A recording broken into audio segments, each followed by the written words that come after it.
YouTube பிராங்க பத்தின படமா, அதுவும் அந்தலாஜிக்கல் டைப்பான படமா, மெத்தலாஜி டைப்பான படமா அப்படின்னு பேர் வித்தியாசமா இருக்கே அப்படின்னு யோலா படத்துக்கு போனா, படம் ஸ்டார்ட் ஆன உடனே யூடியூபரா இருக்க நம்ம ஹீரோ வந்து பாத்தீங்க அப்படின்னா பிராங்க் வீடியோ போட்டுட்டு இருக்காரு. At the same time heroine வந்து பாத்தீங்கன்னா ஒரு தனியார் கம்பெனில ஒர்க் பண்ணிட்டு இருக்காங்க. இவங்க ரெண்டு பேரையும் ஒண்ணு விதிக்கும் விதமா வந்து பாத்தீங்க அப்படின்னா நம்ம ஹீரோயினை பொண்ணு பாக்குறதுக்காக ஆங்கரா இருக்க நிக்கிதா வராங்க. அவங்க வந்து பொண்ணு பார்க்கும்போது உங்களுக்கு தான் ஏற்கனவே கல்யாணம் ஆயிடுச்சு, அதுவும் நீங்க தேவோட கல்யாணம் பண்ணிட்டீங்களே அப்படின்னு இவங்க சொல்ல, எங்க எனக்கா கல்யாணம் ஆயிடுச்சு அப்படின்னு சொல்லி ஹீரோக்கும் ஹீரோயினுக்கும் ஏற்கனவே கல்யாணம் ஆயிடுச்சா, அதுவும் அதுக்கு எல்லா சாட்சியும் இருக்கா, அதுவும் அந்த கல்யாணத்தை ரெஜிஸ்டர் பண்ணியிருக்காங்களா அப்படின்னு சொல்ற விதமா ரொம்ப ஹை பேசி ஃபர்ஸ்ட் ஹாஃப் ஃபுல்லா செம்ம சூப்பரா இருக்கு. செகண்ட் ஹாஃப் வந்து பாத்தீங்க அப்படின்னா புதுசு புதுசா இன்னும் பல கேரக்டர்கள் உள்ள வந்தாலும் எல்லா கேரக்டர்களுமே படத்தை ரொம்ப சுவாரஸ்யமாகவும் ரொம்ப விறுவிறுப்பாகவும் ரொம்ப அழகா ஹை பேசி கொண்டு போற மாதிரியா இருக்கு. தமிழ் சினிமால அதுவும் வழக்கமா சொல்லப்பட்ட அதே கதை தான்.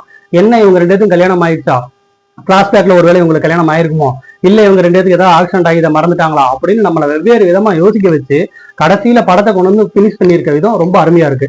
படம் புதுமுகங்கள் நிறைய பேர் நடிச்சிருக்கிறதுனாலயோ என்னவோ படம் வந்து அந்த அளவுக்கு இன்னும் வெளியில தெரியல.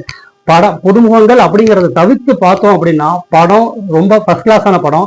தியேட்டர்ல போய் பார்க்க வேண்டிய ஒரு must watch in movie in YOLO. மிக முக்கியமா கதைக்காகவே இந்த படத்தை போய் பார்க்கலாம். படத்தோட ஸ்டார்டிங் 5 மினிட்ஸ்ல இருந்து படம் முடியறதுக்கு லாஸ்ட் 5 மினிட்ஸ் வரைக்கும் நம்மளோட சீட்டோட நுனியில கொண்டு வந்து வச்சிருக்கு.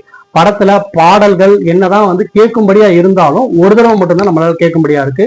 யோலோ இப்ப இருக்க ட்ரெண்ட்ல அதுவும் இப்படி ஒரு படத்தை எடுக்க முடியுமா, 2 மணி நேரம் நம்மள சீட் நுனியில உட்கார வைக்க முடியுமா அப்படிங்கிற மாதிரி இருக்க ஒரு படம் யோலோ.